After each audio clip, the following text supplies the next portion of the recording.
Students, welcome back to the channel. मेरा नाम है ऋषभ शर्मा। हमने स्टार्ट कर दिया था आपके लिए पूरा इकोनॉमिक्स का कोर्स। हमने पहला चैप्टर खत्म कर लिया था। आज की इस वीडियो में हम कवर करेंगे chapter number 2 of economics, that is elementary theory of demand. चलो भाई, तो elementary theory of demand start करने जा रहे हैं। वही चीज, कितने पॉइंट्स जो हमारे सिलेबस में आ रहा है सिर्फ उतना पढ़ेंगे, उसके आगे का नहीं। तो सबसे पहले देख लो कितने पॉइंट है। 1 2 3 4 5 6 पॉइंट हमें कवर करने हैं। इसमें मैंने सब पॉइंट नहीं लिखे हैं, अभी करेंगे साथ साथ। चलो स्टार्ट करते हैं सबसे पहले मीनिंग ऑफ डिमांड से।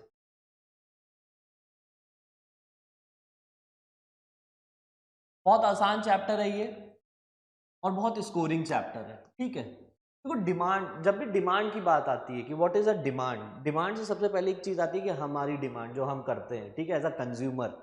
ठीक है, तो डिमांड सबसे पहली चीज किसका बिहेवियर रिफ्लेक्ट करता है? एक कंज्यूमर का। डिमांड कंज्यूमर की हो, ठीक है। नाउ डिमांड किस तरीके से कही जाएगी इकोनॉमिक सेंस में, डिमांड है कि नहीं? जनरली डिमांड के दो सेंस होते हैं, एक डिजायर और दूसरा वांट। हम आदमी कहता है कि हमारी एक डिजायर है, उसी को हमारी डिमांड है, ठीक। तो डिजायर क्या है? अब मेरी डिजायर है कि मेरे पास एक बढ़िया सी लैम्बोर्गिनी हो, ये मेरी डिजायर है। तो ये मेरी डिमांड कही जा सकती है? तब कहोगे नहीं भाई, आपकी डिमांड नहीं, आपकी वांट में कन्वर्ट होना चाहिए। तो डिजायर क्या होता है? Desire is something, a wish. Desire को हम क्या कहते हैं? एक wish. Wish for a commodity. कोई भी कमोडिटी की तुम्हारे पास विश है, जैसे मैंने कहा मेरे को लैम्बोर्गिनी चाहिए, ये मेरी विश है। लेकिन यही चीज वांट में कब कन्वर्ट होती है? जब ये डिजायर इफेक्टिव हो जाती है, यानी effective desire. Effective desire backed with purchasing power, ठीक। Backed with purchasing power. अच्छा, बैक्ड विद परचेजिंग पावर। अब मैंने कहा मैं ऋषभ शर्मा साल का 10 करोड़ रुपए कमाता हूं बड़े आराम से, ठीक है, और मुझे एक लैम्बोर्गिनी चाहिए। इस सिनेरियो में क्या हुआ कि भाई मेरे पास परचेजिंग पावर है, मैं गाड़ी खरीद सकता हूं। अभी तो नहीं खरीद सकते यार, इतना तो पैसे ही नहीं है हमारे पास। तो मैंने अभी बोला कि अब देखो, जब पैसे नहीं है और तब मैं कह रहा हूं कि भाई मुझे गाड़ी चाहिए, वो भी लैम्बोर्गिनी, तो ये मेरी एक डिजायर है, ये मेरी कोई डिमांड नहीं है। ये डिमांड कब बनेगी? जब मेरी जेब में पैसा होगा, ठीक है। तो वांट जो होती हैं वो इफेक्टिव डिजायर रिफ्लेक्ट करती हैं। इफेक्टिव डिजायर जो चाहिए ही चाहिए, जिसके लिए तुम्हारे पास परचेजिंग पावर होना जरूरी है। तो अगर डिमांड की डेफिनेशन देखोगे तो इनमें ये दो कंपोनेंट बहुत ज्यादा मैटर करते हैं। लेकिन ये हो गया हमारा मीनिंग पॉइंट ऑफ व्यू। अगर डेफिनेशन आ जाती है तो क्या लिखोगे? तो डेफिनेशन बड़ी सिंपल सी है।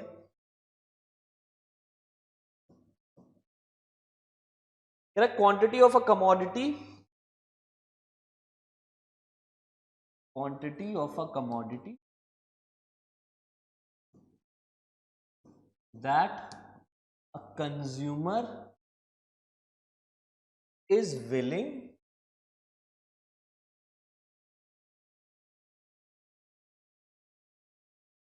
to buy at different prices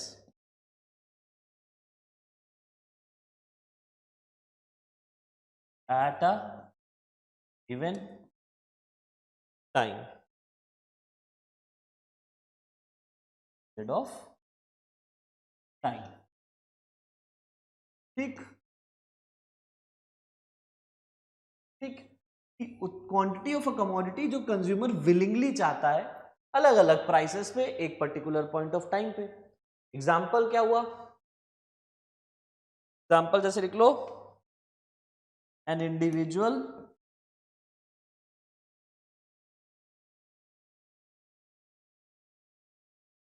purchases 5 kg of rice at rupees 100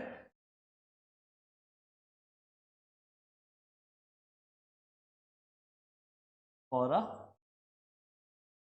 month। तो इस केस में क्या है? पहले टाइम पीरियड आ गया महीना, ठीक।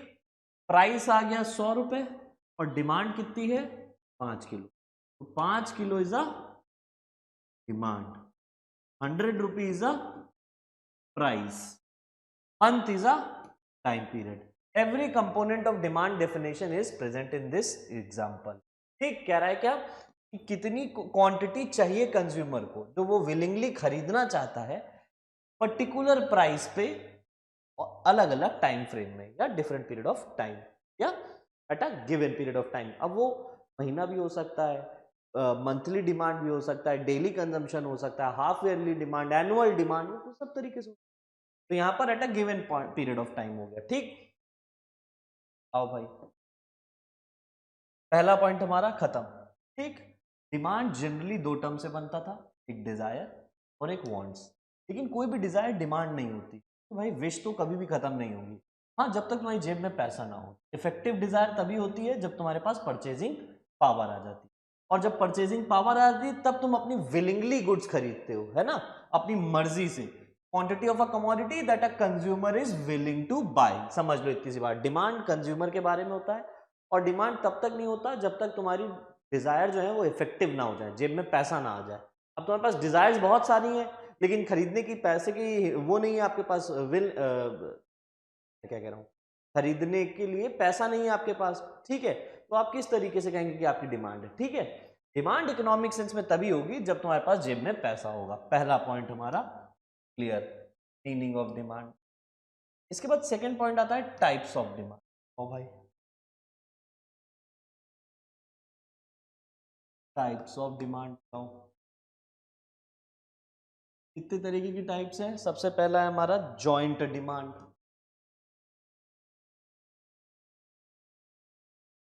है जी। दूसरा है हमारा कंपोजिट डिमांड,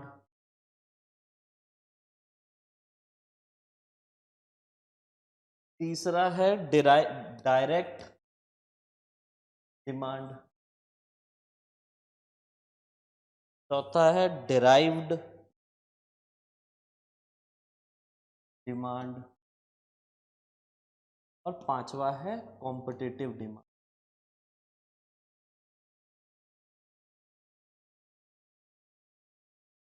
ठीक, पांच तरीके से हमने अलग अलग गुड्स की डिमांड को क्लासिफाई किया है। ठीक है, अब एक एक करके सारा समझते हैं। सबसे पहले आओ जॉइंट डिमांड। जॉइंट डिमांड मतलब उन गुड्स की डिमांड जो कि जॉइंटली आते हैं, कॉम्प्लीमेंट करते हैं। एक गुड की डिमांड है तो दूसरे गुड की ऑटोमेटिकली हो जाएगी। कार है तो पेट्रोल चाहिए ही चाहिए, ठीक है। पेन है तो इंक चाहिए ही चाहिए। बिना इंक के पेन कोई काम का नहीं, बिना पेट्रोल के कार कोई काम का नहीं। पेट्रोल के दाम कार की डिमांड को इफेक्ट करते हैं, समझ में आया? तो ये जॉइंट डिमांड कहते हैं, दो demand for those commodities which are demanded jointly. Simply ऐसे समझिएगा। तो मैंने एग्जाम्पल क्या दिया? एग्जाम्पल दिया पेन और पेपर, कार, पेट्रोल। ये दो गुड्स हमेशा एक साथ ही डिमांड किए जाते हैं, ठीक है। तो डिमांड फॉर कॉम्प्लीमेंट्री गुड्स, एक तरीके से ऐसे लिख लो, complementary goods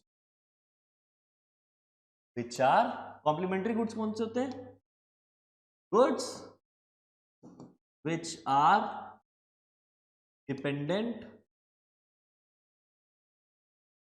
on each other, ऐसे समझिए, ठीक। या demand for those goods which are demanded jointly. Example मैंने आपको लिख दिया, पेन, पेपर, कारपेट। भाई वापस जॉइंट डिमांड खत्म। अब आते हैं कंपोजिट डिमांड। भाई कंपोजिट डिमांड मतलब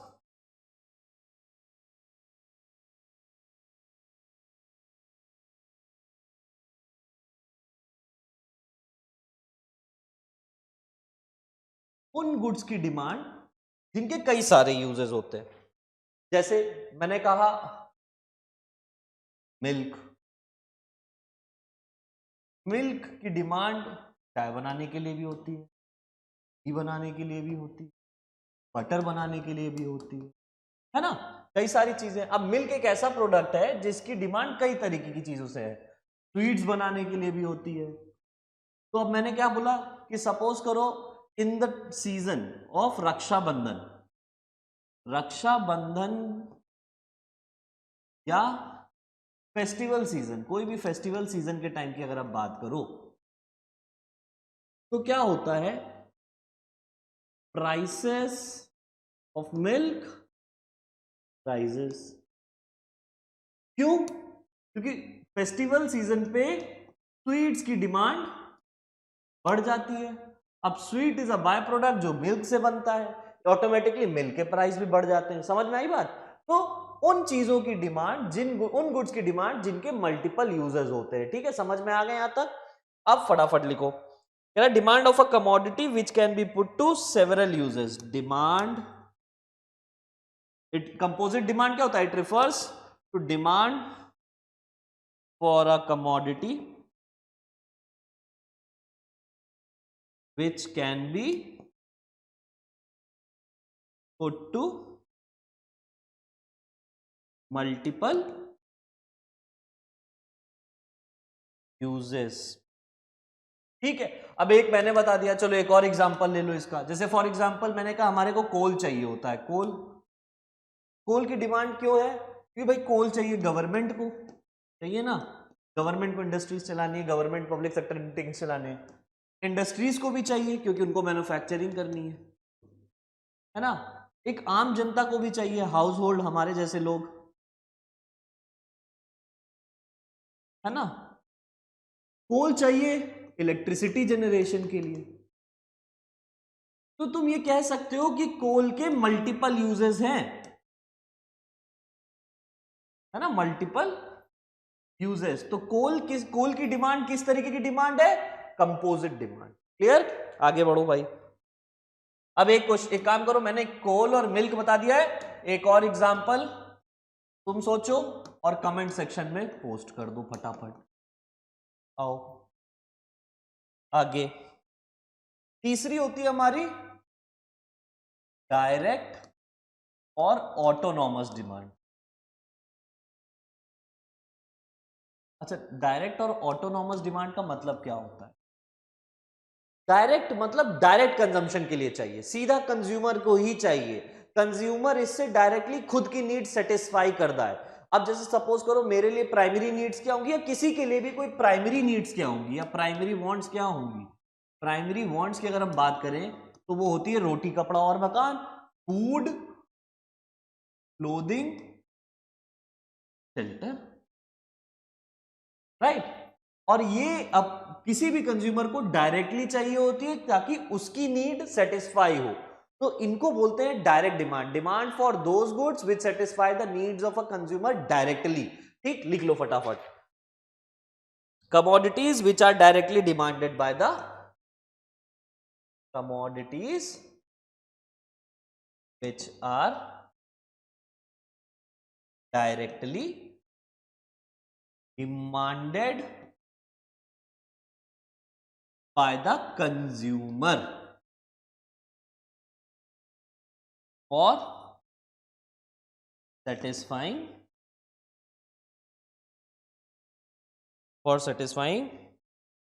his or her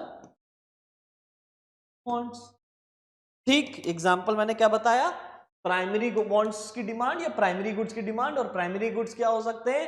जो प्राइमरी नीड्स को सेटिस्फाई करें, दैट इज रोटी कपड़ा और मकान। इसके बाद सेकेंडरी नीड्स आती हैं, जब ये फुलफिल हो जाती है तब आदमी कहते हैं लग्जरीज की तरफ बढ़ते हैं। ठीक है, तो तीसरा हो गया हमारा डायरेक्ट डिमांड। कितने पढ़े? पहले हमने पढ़ा पहले हमने पढ़ा डायरेक्ट डिमांड, सॉरी पहले हमने पढ़ा जॉइंट डिमांड, फिर कंपोजिट, और अब डायरेक्ट। तीसरे के बाद चौथा आता है हमारा डिराइव्ड डिमांड। डिराइव्ड डिमांड, ठीक है, डिराइव्ड डिमांड में एग्जांपल, जिन ऐसे ऐसे गुड्स की डिमांड जिनकी डिमांड डिराइव की जाती है दूसरे गुड्स से। फॉर एग्जांपल मैंने कहा increasing health awareness increases the demand for gyms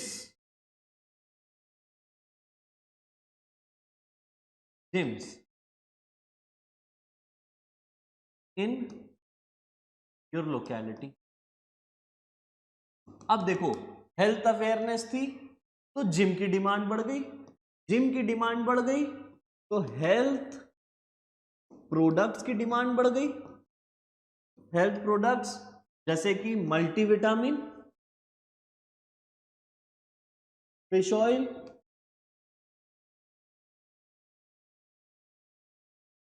है ना, प्रोटीन पाउडर, इन सब चीजों की डिमांड बढ़ गई। तो ये क्या है, डिराइव डिमांड है। तुम ये कह सकते हो कि multivitamin, fish oil, protein powder, health nutrition products की डिमांड क्यों बढ़ी है? क्योंकि मार्केट में जिम की डिमांड बढ़ गई है। जिम की डिमांड इसलिए बढ़ गई क्योंकि हेल्थ अवेयरनेस बढ़ गई। समझ में आया? या जैसे फॉर एग्जांपल मैंने कहा demand for bricks, iron, wood, cement, इन सारी चीजों की डिमांड क्यों इन सारी चीजों की अगर डिमांड बढ़ रही है, क्यों बढ़ रही है? Is increase.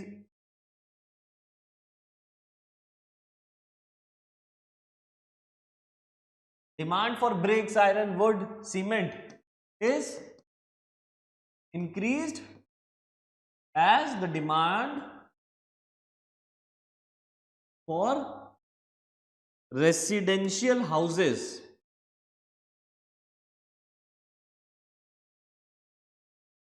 is increased। अब समझो, क्योंकि रेसिडेंशियल हाउसेस की डिमांड बढ़ी इसलिए इससे एसोसिएटेड जितने भी प्रोडक्ट थे उनकी डिमांड बढ़ गई। अब एक घर बनाने के लिए ब्रिक चाहिए, आयरन चाहिए, वुड चाहिए, सीमेंट चाहिए, ये सारी चीजें चाहिए। अब घर की डिमांड बढ़ी तो इनकी डिमांड बढ़ गई। Another example of derived demand.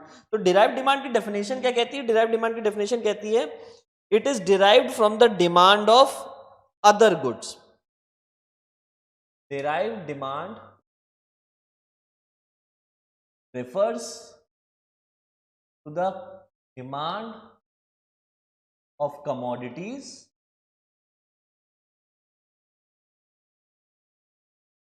which are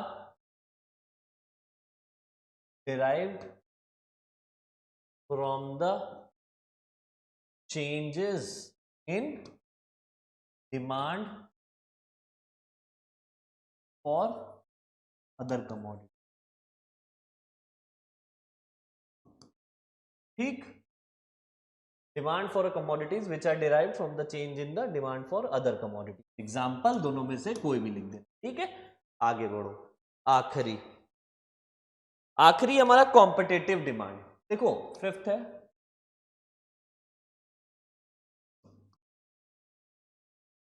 competitive demand. ठीक है, अच्छा, कॉम्पिटेटिव डिमांड किसके किसके बीच होती है? कॉम्पिटेटिव डिमांड होती है हमेशा क्लोज सब्सटीट्यूट, क्लोज सब्सटीट्यूट या सब्सटीट्यूट गुड्स की। सब्सटीट्यूट गुड्स क्या होते हैं? जैसे कॉम्प्लीमेंट्री गुड्स तुमने पढ़े, जॉइंट डिमांड किसको रिफ्लेक्ट करते हैं? कॉम्प्लीमेंट्री गुड्स को। तो जॉइंट डिमांड में क्या हुआ कि एक गुड्स के दो जो डिपेंडेंट है, कार, पेट्रोल, पेन, इंक, ये सब डिपेंडेंट है एक दूसरे पे। सब्सटीट्यूट गुड्स की डिमांड वो होती है विच can be used in place of each other, कि एक गुड नहीं मिला तो हम दूसरे गुड को इस्तेमाल कर लेंगे। एग्जाम्पल टी एंड कॉफी, की भाई टी नहीं मिल रही है तो कॉफी पी लेंगे। ठीक, पेप्सोडेंट एंड कोलगेट। चलो अब एक और एग्जांपल तुम ढूंढ के बताओ, दो लोग एग्जांपल, दो अलग अलग एग्जांपल मुझे बताओ कमेंट सेक्शन में। कि पेप्सोडेंट नहीं मिला तो कोलगेट से ब्रश कर लेंगे, कोई फर्क थोड़ी पड़ना है। Tea, coffee, these are the close substitute of each other. ठीक है, तो demand for the close substitute और demand for the substitute goods, ठीक है, उसे हम कहते हैं कॉम्पिटेटिव डिमांड। और इनकी जो डिमांड है वो कुछ अलग तरीके से चलती है। सपोज करो, क्या तुम ये कह सकते हो कि change in prices of tea will have impact on the demand of a coffee। क्या ये कह सकते हो कि चाय के अगर दाम में चेंज आ रहा है तो क्या कॉफी की डिमांड में कुछ इंपैक्ट आएगा? ऐसा समझो अगर प्राइस चाय का बढ़ गया 100 रुपए किलो से 150 रुपए किलो हो गया और कॉफी का दाम वैसे ही है, तो लोग क्या चाय खरीदेंगे? नहीं, लोग क्या कहेंगे, भाई इतनी महंगी हो गई है, चाय ना खरीदो, कॉफी पी के काम चला लो।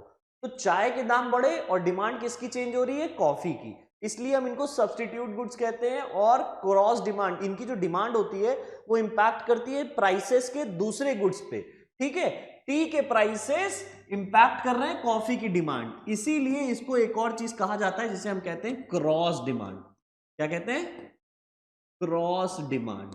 जब एक गुड के प्राइसेस में चेंज आने से दूसरे गुड की डिमांड में इंपैक्ट आए, उसे हम कहते हैं डिमांड फॉर सब्सटीट्यूट गुड्स या क्रॉस डिमांड, जिसको हम अभी आगे कवर करेंगे। तो हमने 5 तरीके की डिमांड पढ़ी, joint demand, derive demand, direct demand, composite demand और आखिरी थी हमारी कॉम्पिटेटिव डिमांड। ठीक है, आओ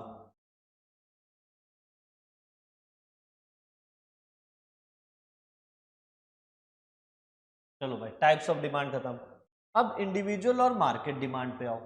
चलो भाई, रखा है, देखो फटाफट टॉपिक।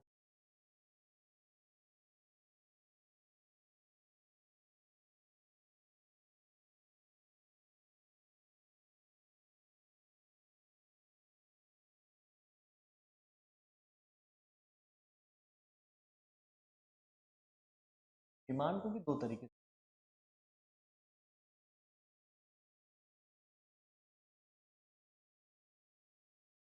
एक इंडिविजुअल और एक,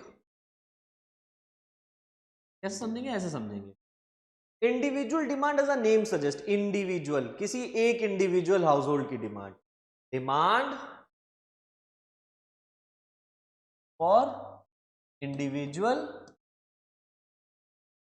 हाउस होल्ड।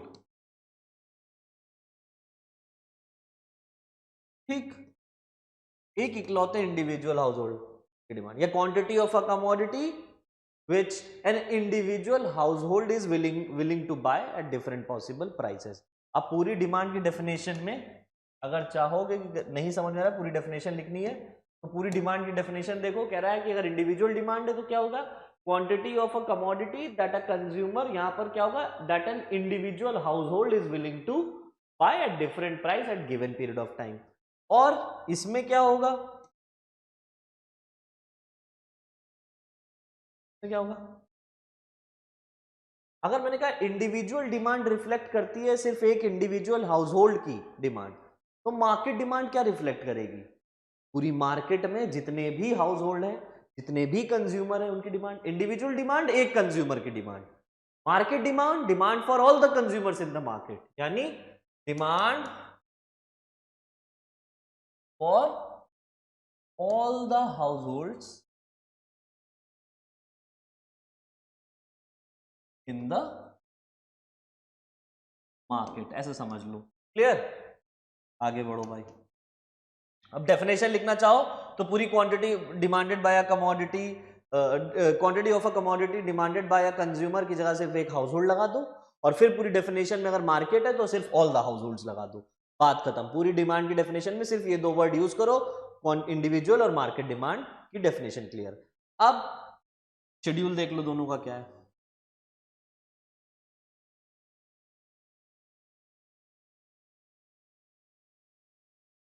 साथ साथ कवर करते चलो भाई। देखो, मैंने कहा प्राइसेस दिए गए हैं और तुमको डिमांड दी,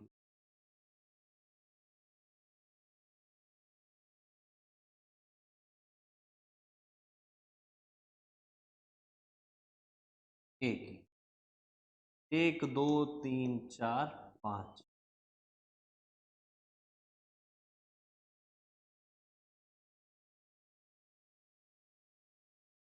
ठीक। ये हो गई कि जब प्राइस 1 रुपए था तो डिमांड 50 थी, जब प्राइस 5 रुपए हुआ तो डिमांड 10 हो गई। यानी कहने का क्या मतलब है कि जैसे जैसे दाम बढ़ते हैं, अच्छा तुम ही बताओ यार, तुम एज अ कंज्यूमर हो, ठीक है, आईफोन खरीदना होता है, तो जैसे ही बिग बिलियन डे सेल आती है तो क्या होता है? जैसे ही सेल आती है और जैसे ही हम देखते हैं कि 50,000 से नीचे दाम जा चुका है, अंडर 50,000 तुम्हें वो फोन मिलने वाला है, जैसे ही वो देखते हो कि भाई अंडर 50,000 हुआ है, जब तक क्लिक करते हो, सेल पे जाते हो, तब तक वो आउट ऑफ स्टॉक हो जाता है। इसका मतलब क्या होता है, प्राइसेस कम हुए और डिमांड इतनी ज़्यादा हो गई कि वो आउट ऑफ स्टॉक हो गया। तो जब भी प्राइसेस कम होंगे, कंज्यूमर के बिहेवियर के हिसाब से देखोगे तो क्या होगा, प्राइसेस कम हो रहे हैं तो तुम्हारी डिमांड ऑटोमेटिकली हमेशा बढ़ेगी, और प्राइसेस ज़्यादा होंगे तो तुम उतना ही ज़्यादा डिटैच्ड होगे कि भाई बहुत महंगा है, नहीं खरीदेंगे। ठीक है, तो यहाँ पर क्या है कि प्राइसेस बढ़ रहे हैं, डिमांड कम हो गई। ठीक, अब इसी चीज का ग्राफिकल रिप्रेजेंटेशन भी तुम नीचे देखो।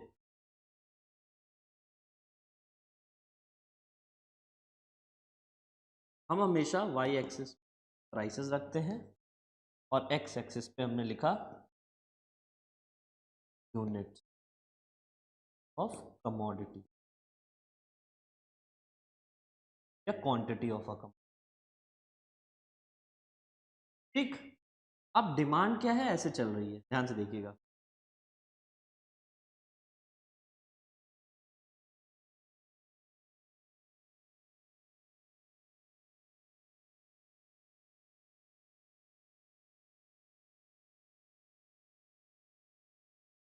टेन, 20, 30, 40,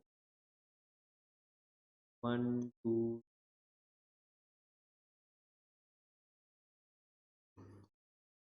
जब दाम 1 रुपए था डिमांड थी 50, जब दाम 2 रुपए हुआ तो डिमांड हो गई 40, जब दाम 3 रुपए हुआ तो 30, 4 रुपए हुआ, ठीक, और जब 5 रुपए हुआ, देखो डिमांड कर्व कैसा जा रहा है, ये सारे की पॉइंट।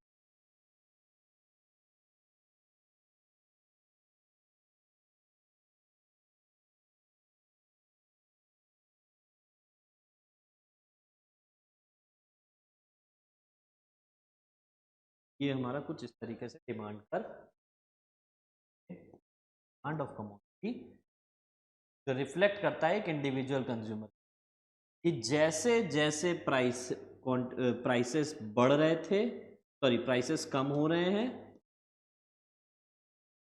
वैसे वैसे डिमांड बढ़ रही है ना। 5 से 4 हुआ तो डिमांड 10 से 20 हो गई, ऐसे देख, क्लियर, क्लियर। और उल्टा देखना चाहो तो उल्टा भी देख लेते हो कि जब प्राइस 5 रुपए था तब डिमांड 10 थी, जब प्राइस 4 हुआ तो बढ़ गई। क्लियर, आप इस तरीके से कर लो। ये हो गया हमारा क्या, इंडिविजुअल डिमांड। अब जैसे फॉर एग्जांपल मैंने कहा डिमांड फॉर, मैंने कहा कि भाई हाउस होल्ड डिमांड मुझे बताओ कि मार्केट डिमांड क्या होती है। तो मार्केट डिमांड में तुमने कहा कि सर जितने भी कंज्यूमर्स हैं एक इकोनॉमी में सब उठा लो, डिमांड मार्केट डिमांड कहलाती है। ठीक, तो मैंने कहा सपोज एक इकोनॉमी में 1, 2, 3 ले लेते हैं, नाम रखते हैं क्या, मुन्ना, त्रिपाठी और तीसरा रख लो गुड्डू, 3 लोगों की डिमांड।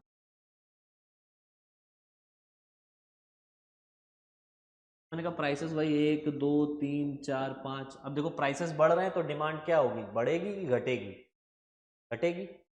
तो भाई 50, 30, 50,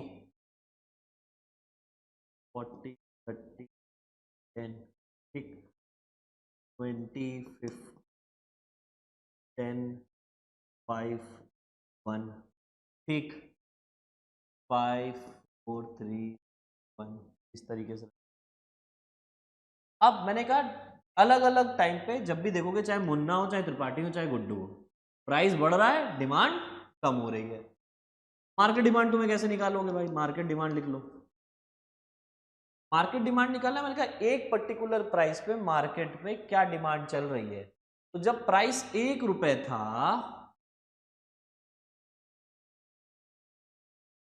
तो मार्केट में कितनी डिमांड थी, 50 + 20, 5, 75,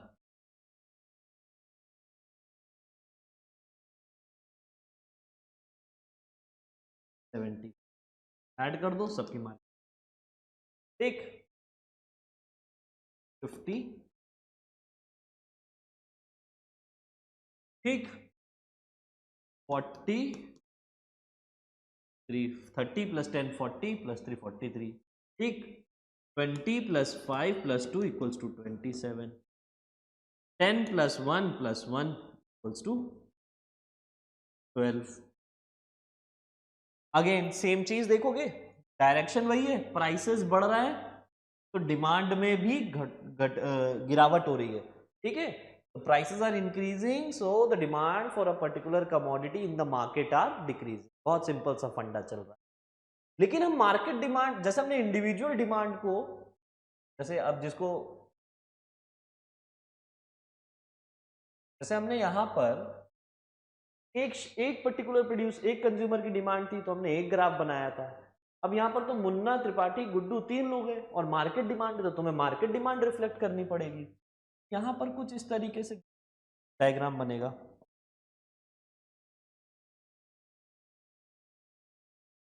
मैं एक ही में बना देता हूँ।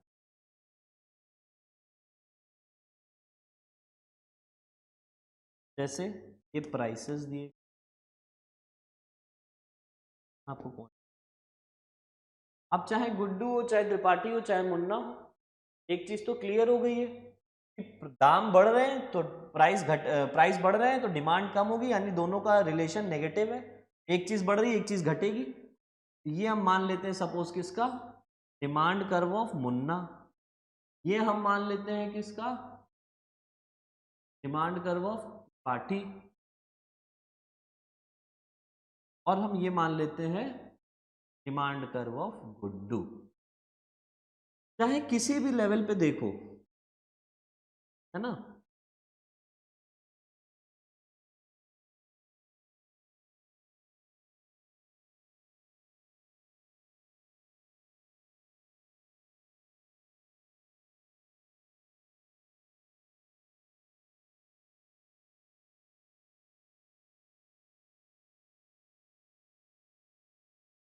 ठीक ऐसे देख लो, किसी भी लेवल पे देखो, प्राइसेस कम होंगे तो डिमांड बढ़ रही है और प्राइसेस ज्यादा होंगे तो डिमांड कम हो रही, कर्व इस साइड शिफ्ट हो रहा है। आप चाहो तो ये डायग्राम अलग अलग भी बना सकते हो, मैंने एक में बना दिया। अब मैंने कहा मुझे मार्केट डिमांड जाननी है, तो क्या करोगे, तीनों की डिमांड ऐड कर दोगे। ऑब्वियसली अगर तीनों की डिमांड ऐड करोगे तो जो कर्व होगा वो थोड़ा सा स्टीपर होगा, कुछ इस तरीके से हमारा कर्व जाएगा। ये कर्व किसका होगा, मार्केट डिमांड का। मैंने यहाँ पर पूरा पूरा क्या बोलते हैं, एक एक वैल्यूज नहीं लिखी है, क्योंकि एक एक वैल्यूज लिखते हैं तो बहुत ज्यादा घिचपिच जाती है, यहाँ पे हौस-पौस हो जाता है। ठीक है, आगे बढ़ते हैं। ये हो गया हमारा मार्केट डिमांड। ठीक है, तो जब भी मार्केट डिमांड आएगा आपको इस कर्व से मतलब होगा, ये वाले, ठीक, जो तीनों को समेशन के बाद आया, तीनों कर्व के एडिशन के बाद आया, तीनों वैल्यूज के एडिशन के बाद आया।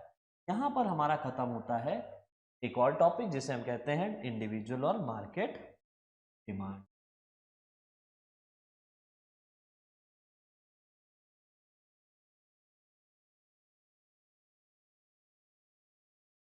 और भाई इसके बाद आते हैं डिमांड फंक्शंस और डिटर्मिनेंट्स ऑफ डिमांड। ये बढ़िया चीज है।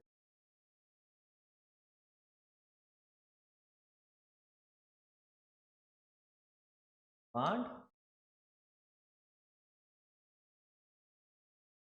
फंक्शन और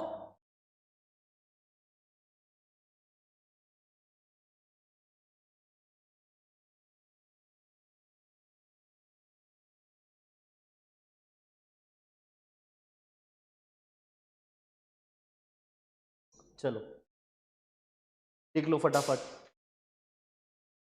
तो सेम चीज, दो तरीके से हमने डिमांड क्लासिफाई करी, एक इंडिविजुअल और एक मार्केट। तो जो डिमांड फंक्शंस की बात कर रहे हैं, डिटर्मिनेंट्स की बात कर रहे हैं, मतलब वो सारे फैक्टर्स जो कंज्यूमर की डिमांड में चेंजेस लाते हैं। जैसे आम नॉर्मल आदमी क्या देखता है, दाम देखता है कि भाई दाम ज्यादा होंगे, प्राइस ज्यादा होंगे, डिमांड कम होगी, प्राइस कम होंगे तो डिमांड ज्यादा होगी। Apart from prices also there are certain factors which do play a significant role in the demand of a consumer. ठीक है, तो दोज फैक्टर्स और the determinants that those particular factors will going to discuss it over here. ठीक है, समझिएगा। तो individual और market demand में फर्क क्या आता है, बस इतना सा है। देखिए पहले डिमांड फंक्शन लिख लीजिए। Demand for a commodity X is functionally dependent upon the price of x. price of related goods, income of the consumer, taste and preferences of the consumer, expectation. और इसमें क्या होता है, मार्केट डिमांड बात करिए, is functionally related to all the factors including N for population size, income distribution and government policy. तो सारे point मैं पहले लिखता हूं फिर इसको एक्सप्लेन करेंगे. लिख लो फटाफट. TX क्या है, price of commodity X. TR क्या है, price of related goods by income of the consumer.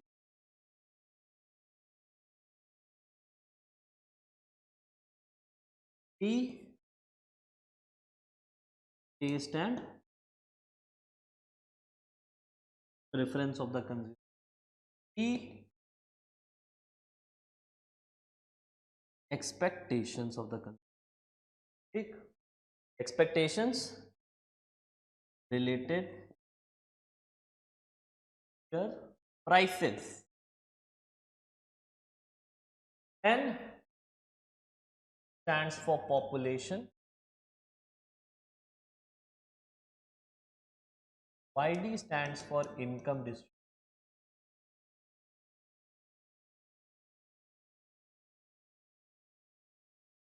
Stands for government. अब ये सारे फैक्टर किस तरीके से कंज्यूमर की डिमांड बढ़ाते और घटाते हैं ये समझो. सबसे पहले PX, that is price of commodity X. कोई X कमोडिटी है, ठीक है, उससे डिमांड, उसकी प्राइसेस कैसे इंपैक्ट करेंगे. तो तुम्हें पता है कभी भी प्राइसेस बढ़ते हैं तो क्वांटिटी डिमांडेड चाहे वो X हो Y हो, उसकी प्राइस घटेंगे तो क्वांटिटी डिमांड ज्यादा होगी. बात खत्म. तो प्राइसेस का क्वांटिटी डिमांडेड पे इंपैक्ट है. सबसे पहला फैक्टर जो डिमांड पे इंपैक्ट डालते हैं वो होते हैं उसके दाम. जैसा कि मैंने एग्जांपल दिया कि आईफोन के दाम घटे तो डिमांड बहुत ज्यादा हो गई, दाम बढ़ जाएंगे तो डिमांड कम हो जाएगी. क्लियर. दूसरा है prices of related goods. Related goods दो तरीके के होते हैं बाबू. एक सब्स्टिट्यूट, दूसरा complementary.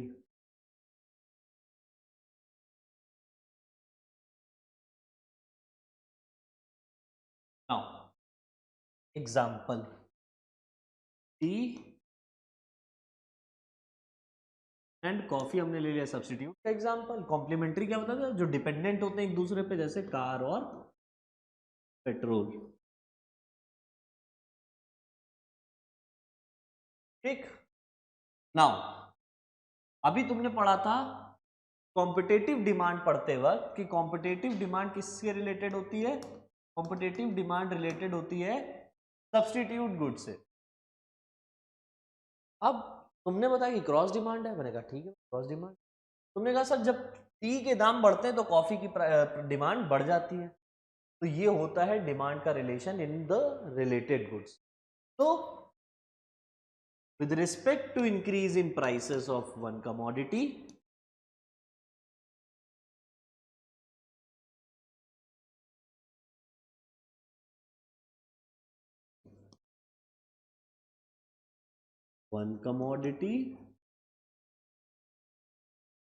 the demand for other commodity also increase and अगर टी और कॉफी में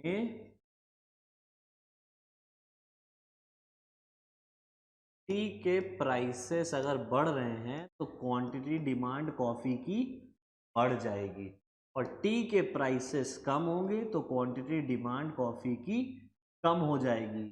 सर टी के प्राइसेस कम हो रहे हैं तो कॉफी लोग पीना क्यों छोड़ देंगे? कॉफी लोग इसलिए छोड़ देते हैं क्योंकि अब हम चाय सस्ती हो गई, हम जो सस्ता हो गया वो पियेंगे भाई, हम क्यों कॉफी में पैसा खर्चा करेंगे। ठीक है, तो एक गुड के प्राइस दूसरे गुड की डिमांड पे इंपैक्ट डालते हैं, इसी को हम लोग क्रॉस डिमांड भी कहते हैं। अब उल्टा आ जाते हैं कॉम्प्लीमेंट्री गुड्स पे। तो कॉम्प्लीमेंट्री गुड्स क्या कहता है? Car petrol. अब तुम मुझे बताओ, पेट्रोल के दाम कल 150 रुपए लीटर हो जाए, आज 100 रुपए है, कल 150 रुपए हो जाए, तो जो लोग गाड़ी खरीदने जा रहे होंगे क्या वो सोचेंगे गाड़ी खरीदने का? यार इतना महंगा तो हो गया है पेट्रोल, अब ये मत कहना ईवी ले लेंगे। ठीक है, एक जनरल एग्जांपल मैनुअल की बात करो, जैसे जो हम हमें नहीं मतलब है, हम कार्बन एमिशन कर रहे हैं, करने दो, नॉर्मल एग्जांपल लेके। ठीक है, तो हमने कहा कि अगर पेट्रोल के दाम बढ़ गए तो कार की डिमांड ऑटोमेटिकली कम हो जाएगी, है ना, ऐसे लॉजिक से चलो। तो कह रहा है सेम चीज, कार एंड पेट्रोल। अब ऐसे देखो, पेट्रोल के प्राइसेस बढ़ जाएंगे, कार की डिमांड कम हो जाएगी। इनमें उल्टा चल रहा है, इनमें लगभग लगभग सेम चल रहा है। एक के दाम बढ़े तो दूसरे की डिमांड बढ़ी, एक के दाम घटे तो दूसरे की डिमांड घटी। यहाँ उल्टा है, एक के दाम बढ़े तो दूसरे की डिमांड कम हो गई, और एक के दाम कम हुए तो दूसरे की डिमांड।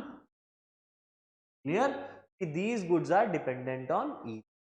ये हो गया हमारा सब्स्टिट्यूट और कॉम्प्लीमेंट्री या फिर प्राइसेस ऑफ रिलेटेड गुड्स, कि किस तरीके से हमने पढ़ लिया कि प्राइस ऑफ कमोडिटी एक्स किस तरीके से कमोडिटी के दाम इंपैक्ट करते हैं, प्राइस ऑफ रिलेटेड गुड्स किस तरीके से रिलेटेड गुड्स के प्राइसेस भी इंपैक्ट करते हैं। उसके बाद आता है इनकम ऑफ द कंज्यूमर। अब इनकम ऑफ द कंज्यूमर ऐसे समझो, भाई 10 लाख कमाते थे तो 8 लाख उड़ाते थे, 20 लाख कमाओगे तो भाई ज्यादा उड़ाओगे, ज्यादा कमाओगे ज्यादा खर्चा करोगे भाई। नॉर्मल नैनो से आ जाओगे सीधा सफारी पे, फिर और पैसा कमाओगे तो फिर कह दो हम रोल्स रॉयस लेंगे। ठीक है, फिर और पैसा कमाओगे तो हम रोल्स रॉयस के साथ साथ क्या बोलते हैं, एक हेलीकॉप्टर भी ले लेंगे।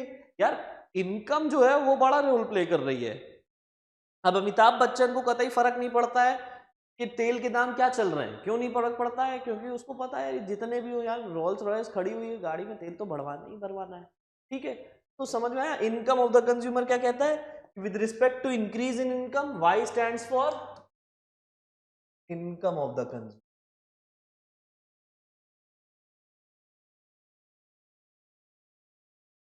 इंक्रीज इन इनकम, इनकम बढ़ी, क्वांटिटी डिमांडेड बढ़ी, इनकम कम हुई, क्वांटिटी डिमांडेड कम हुई। मैं बस ये समझाने के लिए ऐसे एरो एरो बना रहा हूं, तुम लोग ये समझ लो, बाकी लिखना तो तुम्हें प्रॉपर फॉर्मेट में ही होगा, प्रॉपर सेंटेंस में ही लिखना होगा। अगर तुम एग्जाम में इस तरीके से करके चले आओगे कि समझने, और टीचर तो तुम्हारा समझ ही जाएगा, नंबर तुम्हें मिल ही जाएंगे, ऐसा कुछ नहीं होगा। ठीक है, ये समझ लो, बस ये मैं तुम्हारे समझने के लिए कर रहा हूँ, टीचर के लिए नहीं। एक बार ये चीज क्लियर हो गई, चलो भाई इनकम ऑफ द कंज्यूमर खत्म। अब टेस्ट एंड प्रेफरेंसेस पे आओ।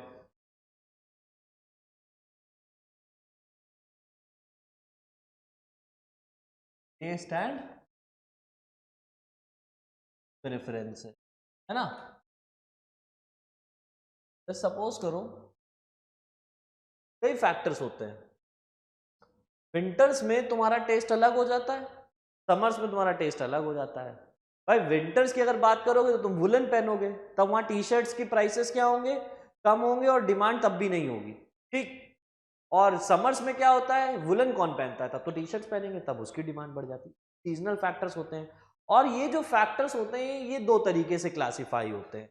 जैसे कि अगर मैंने कहा किसी भी कमोडिटी के लिए, कमोडिटी सपोज करो कुछ भी है, कोई भी कमोडिटी, तो सपोज मोबाइल उठा लिया, कोई तुमने मोबाइल उठा लिया, कोई मार्केट में मोबाइल आया है ना, अगर वो तुम्हें अच्छा लग रहा है, तुम्हारा टेस्ट एंड प्रेफरेंसेस फेवर में है, फेवरेबल है,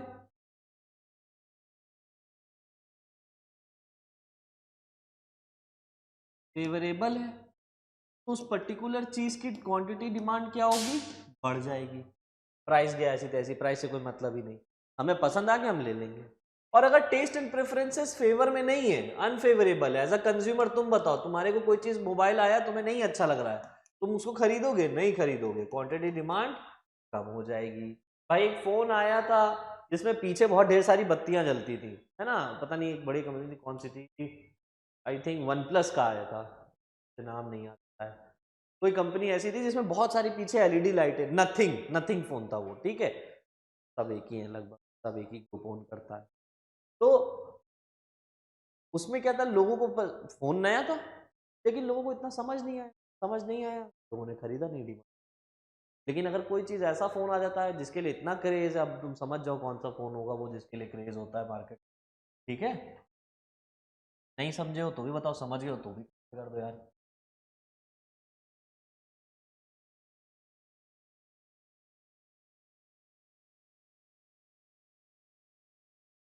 है ना?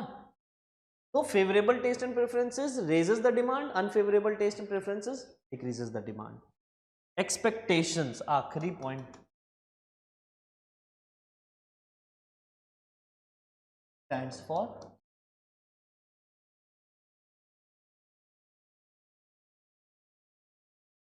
प्राइस।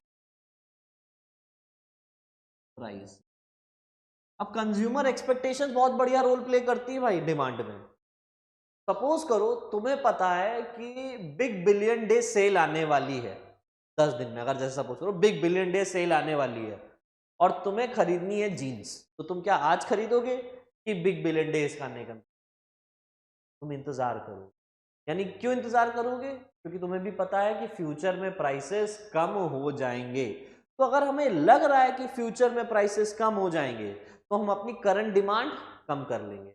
और अगर जैसे सपोज करो कि गवर्नमेंट की न्यूज जब आती है, अक्सर आपने देखा होगा कि आज रात 12 बजे से पेट्रोल के दाम 5 रुपए 10 रुपए बढ़ जाएंगे, इस तरीके की न्यूज आती है अक्सर कि आज रात 12 बजे से या कल सुबह 8 बजे से पेट्रोल के दाम बढ़ जाएंगे। और ऐसा सुनने में आता है कि कल से दाम बढ़ रहे हैं, तो लोग क्या करते हैं, अपनी गाड़ी, रिश्तेदारों की गाड़ी, सबकी गाड़ी लेके पहुंच जाते हैं। कुछ लोग बोतलों में भी भरवाने लगते हैं कि भैया नहीं, आज ही जितना इसमें भरना है भर दो, 10 रुपए 20 रुपए बचेंगे तो।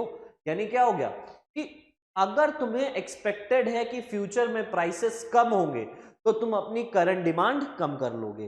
लेकिन अगर लग रहा है कि आगे चल के दाम बढ़ने वाले हैं तो तुम अभी से सब कुछ जितना ज्यादा चाहे खरीद के रख लो, यही सारी चीजें करोगे, ठीक है? तो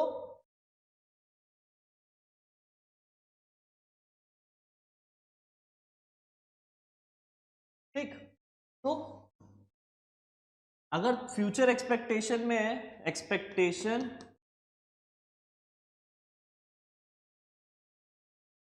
is related to increase in price,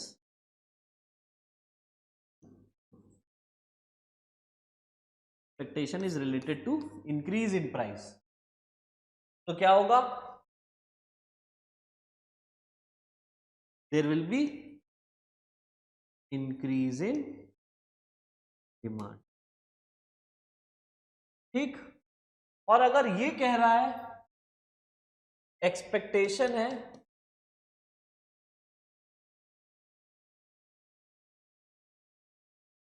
is related to decrease in price,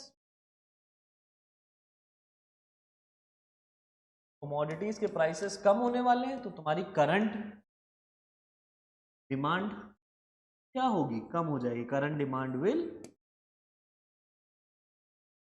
एक फैक्टर ये भी हो गया एक्सपेक्टेशन। तो अभी तक हमने 5 फैक्टर्स खत्म किए जो इंडिविजुअल मार्केट, इंडिविजुअल डिमांड को डिटरमाइन करते हैं, कि डिटर्मिनेंट्स हैं या वो फैक्टर्स जो एक इंडिविजुअल डिमांड को इंपैक्ट करते हैं, जैसे कि price of commodity, price of related goods, ठीक है, हमारा इनकम ऑफ द कंज्यूमर, ठीक है, taste and preferences and expectations, ये होते हैं इंडिविजुअल।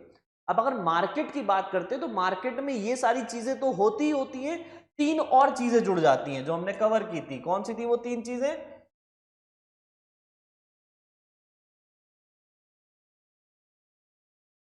कौन सी थी वो 3 चीजें? Population size, income distribution, government policies. चलो भाई ये भी देख लो। मार्केट डिमांड क्या होती है?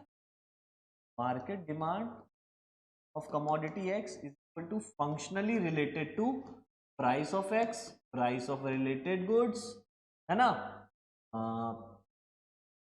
X P R income of the consumer, expectations, taste and preferences, income distribution,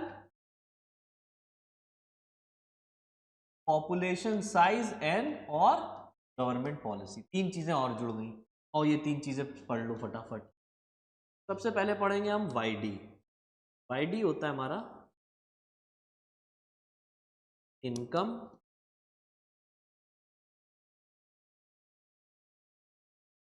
distribution. एक इकोनॉमी में, इकोनॉमी का भी तो फर्क होता है। अब जैसे इकोनॉमी की बात करें, अफ्रीका या पुअर नेशन और यूएस से, क्या ठीक। अब जब कोई पुअर नेशन की बात करें तो वहां पर किस तरीके की गुड्स की डिमांड होगी? प्राइमरी गुड्स, रोटी कपड़ा और मकान, कि लग्जरी गुड्स कि आपको बहुत सारा लग्जरियस चीजें मिल जाएं, है ना? गाड़ी घोड़ा घर बंगला ये सारी चीजें होनी चाहिए, बड़ी बड़ी चीजें, ठीक है। तो यहाँ पर क्या है, Africa as a poor nation है तो वहां पर बेसिक नेसेसिटीज ही नहीं है। तो यहां पर क्या होगा?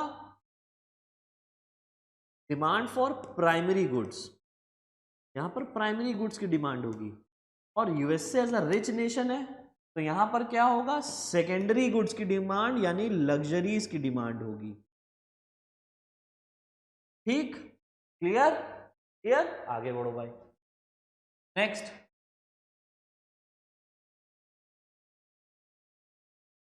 तो इनकम डिस्ट्रीब्यूशन जिनको नहीं समझ में आया वो ऐसे भी समझ लो। इस देश में इवन डिस्ट्रीब्यूशन ऑफ इनकम होता है। सपोज करो एक देश में 100 लोग रह रहे हैं और 100 के 100 लोग 10-10 रुपए कमाते हैं, ठीक है। तो इस हिसाब से सबकी जेब में 10-10 रुपए, सबकी 10-10 रुपए की डिमांड होगी 1000 रुपए की। अब एक देश है जहां पर 100 लोग रहते हैं लेकिन वहां पर सिर्फ गिन के 10 लोग हैं जो कमाते हैं, बाकी 90 लोग बेकार हैं, उनकी जेब में कोई पैसा नहीं है, वो अपनी डेली नीड्स के लिए लड़ रहे हैं। तो डिमांड जो होगी दूसरे देश में वो सिर्फ उन्हीं लोगों की होगी जो थोड़ा बहुत कमा रहे हैं और वो है limited up to the number of 10। लेकिन पहले देश में 100 लोग हैं जो 10-10 रुपए कमा रहे हैं और सबकी डिमांड है। तो जाहिर सी बात है वो नेशन जहां इवन डिस्ट्रीब्यूशन होता है इनकम एंड वेल्थ का, वहां पर डिमांड हाई होती है। और वो नेशन जहां अनइवन डिस्ट्रीब्यूशन रहता है, डिस्क्रिमिनेशन रहता है, रिच और पुअर का गैप रहता है, वहां पर कभी डिमांड इतनी ज्यादा नहीं होती, क्योंकि डिमांड की जो पावर होती है वो उन्हीं के पास होगी जिनके पास पैसे, चीजें खरीदने का दम होगा, जेब में पैसे होंगे, है ना? डिमांड की डेफिनेशन पढ़ी थी क्या? एक होती है डिजायर और एक होती है वांट, यही तो पढ़ा था। वांट वही चीज होती है बेटा जब जेब में पैसे हो, you have the purchasing power and willingness to spend. दो चीजें, जेब में पैसा और खर्चा करने की हिम्मत, ये दो चीजें होनी चाहिए तभी डिमांड है, ठीक। तो ये हो गया इनकम डिस्ट्रीब्यूशन। इवन डिस्ट्रीब्यूशन तो आपकी डिमांड हाई होगी, अनइवन डिस्ट्रीब्यूशन डिमांड लो होगी। एज अ रिच नेशन तो आपको लग्जरीज भी चाहिए और एज अ पुअर नेशन आपकी जो डिमांड होगी वो प्राइमरी गुड्स की। तीसरी चीज होती है हमारी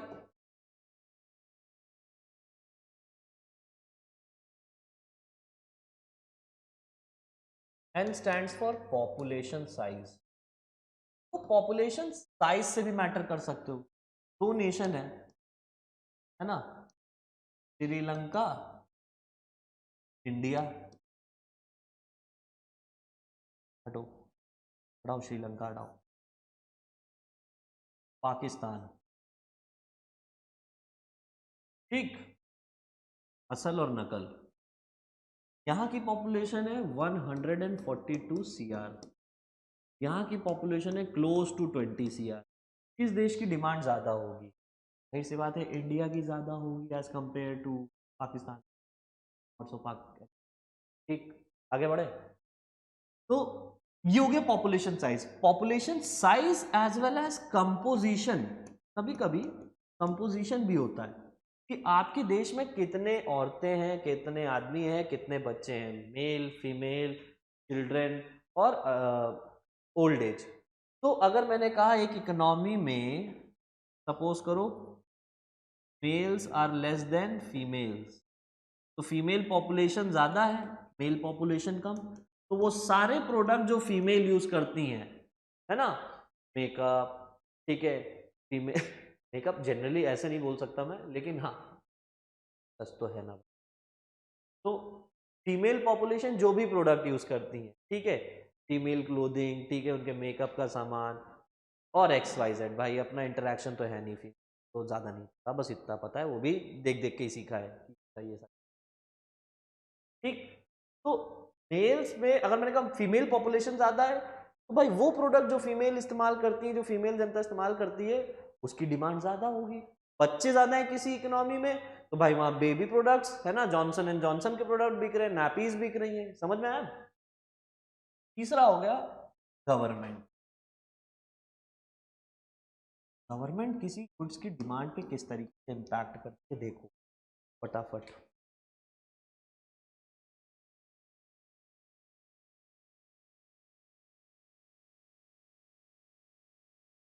चलो, गवर्नमेंट किस तरीके से इम्पैक्ट करती है, गवर्नमेंट इम्पैक्ट करती है अपनी टैक्सेशन पॉलिसी।